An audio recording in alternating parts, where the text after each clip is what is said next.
In my last video, we talked about the hidden cost of car ownership, including one you might not expect: carbon buildup in engines with direct injection, particularly in used or older cars. But what exactly is direct injection, and why do nearly all modern engines use it?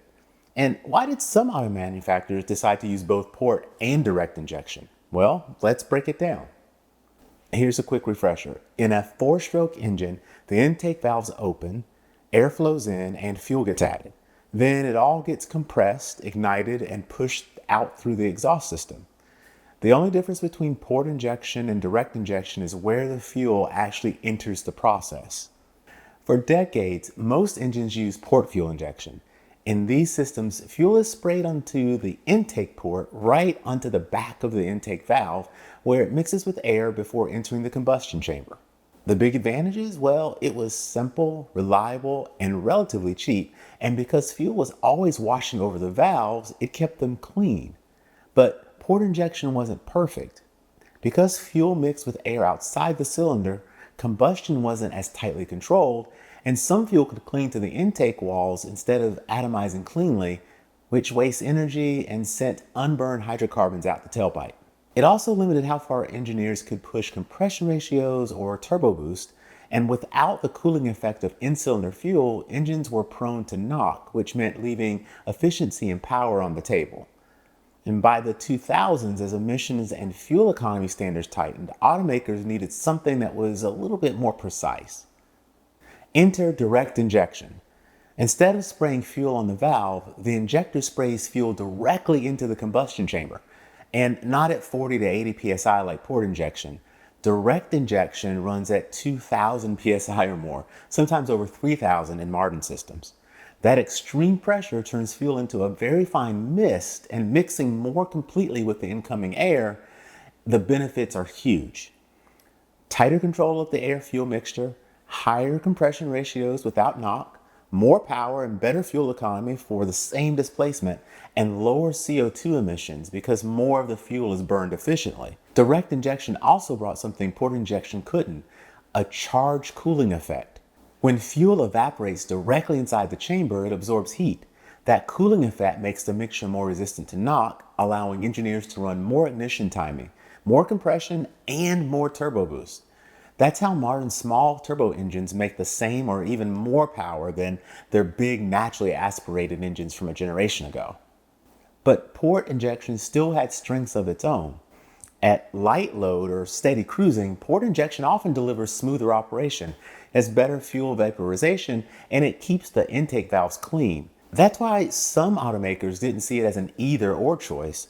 Instead, they combined them. Dual injection systems use direct injection when its benefits matter the most: high load, high efficiency, precise combustion, and switch to port injection under lighter loads where it's simpler and helps with long-term reliability. Toyota and Lexus were ahead of the curve. Back in the mid-2000s, they introduced their D4S system on the 3.5-liter V6 that was in the IS350.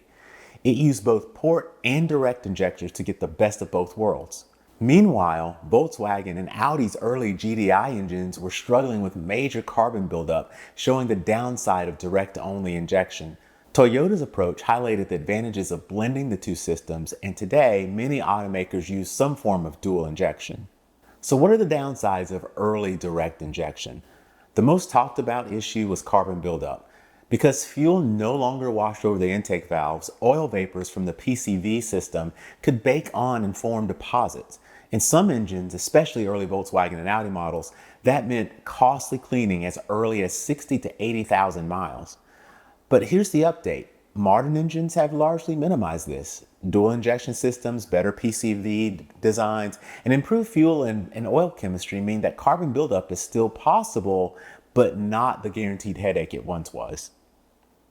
Direct injection also brought higher system costs.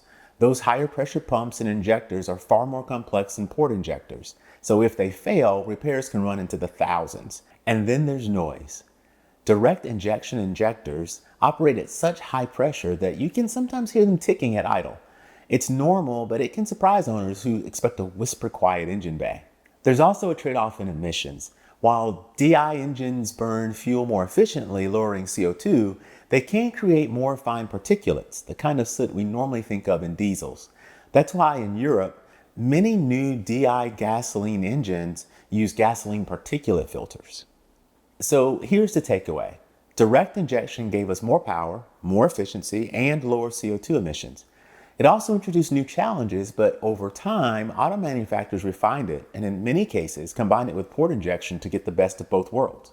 It's one of the biggest shifts in engine design in the last few decades, and in my next video, we'll break down another technology that stirs a lot of debate: dual clutch transmissions, how they work, and why some drivers love them while others hate them.